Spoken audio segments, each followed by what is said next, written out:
My name is Irene Holmes. Welcome to my stories. Chapter 1. Time to Pay for Old Sins. Loretta sat at her table by the window, slowly sorting through old folders and fading notes. Morning sunlight fell across the desk in soft golden stripes, and for a moment it felt as if time itself paused, holding its breath. At the edge of the table lay a thin envelope, the one that had recently resurfaced a name from her past. Vivian. "Well now, dear Vivian," Loretta whispered, almost tenderly, though her eyes hardened. "It seems your time has finally come. People must pay for the things they do, even if it takes half a lifetime." How many years had passed? How many lives had Vivian touched with her sugar-coated voice, her innocent smile, her just trying to help tone while quietly planting seeds of poison in the right places? Loretta knew women like her, and once, long ago, she had worked on a case frighteningly similar to this one. She leaned back, closed her eyes, and the memory rose before her, sharp and painful, carrying the scent of dust, tears, and a love story shattered by a single lie. That was the case she never forgot, the case of a note that destroyed 2 lives. There was a case Loretta often recalled, not the loudest one, not the kind that appeared in newspapers, but the one that still lived inside her like a quiet ache. It was a story of love destroyed by a single cruel message. Years ago, a letter arrived for her unexpectedly, a thin envelope, shaky handwriting, several pages filled with sorrow and shame. "I'm writing because I can't carry this alone anymore," it said. "You were the only one who ever tried to find the truth, and maybe you'll understand me." Her name was Maria.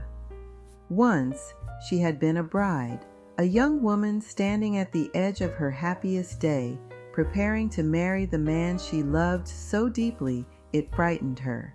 The wedding was nearly ready. The dress hung on the closet door, the rings waited in their velvet box, and the groom, honest, kind, devoted, was practicing his vows, nervous as a teenager. And then everything collapsed in a single morning. Someone slipped a note under Maria's door, a short one, cruel, venomous. "Your fiancé is cheating on you. Everyone knows. Run before it's too late. He laughs behind your back."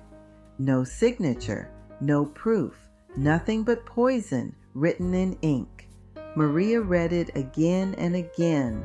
Her hands trembled, and as it so often happens, one seed of doubt shattered everything. She didn't ask, she didn't check, she didn't give the man she loved even one chance to explain. Maria simply ran. She packed a few things, moved to another state, changed her name, and no one, not the groom, not her parents, not friends, ever knew where she had gone. The groom fell into despair. He called everyone, drove through all their favorite places, pleaded with the police. Maria had vanished without a trace, and he was certain of the worst, that she had drowned herself. He spent nights standing on a bridge, staring into the black water. He never married, not once. He lived quietly, painfully, like a man missing half his soul. And all this time, the note that ruined his life never reached him. It was discovered years later, buried in old documents, and only then did Loretta realize how deeply that lie had cut. As for Maria, believing her groom must have eventually moved on, she herself married another man, without love, out of necessity. She spent decades in a foreign home with a stranger, haunted by the question that burned her from within. What if I hadn't believed that note? In her letter to Loretta, she confessed, "I lied to myself. I knew he deserved the truth, but I ran because I was afraid the note might be real, and in that moment of fear, I destroyed both our lives."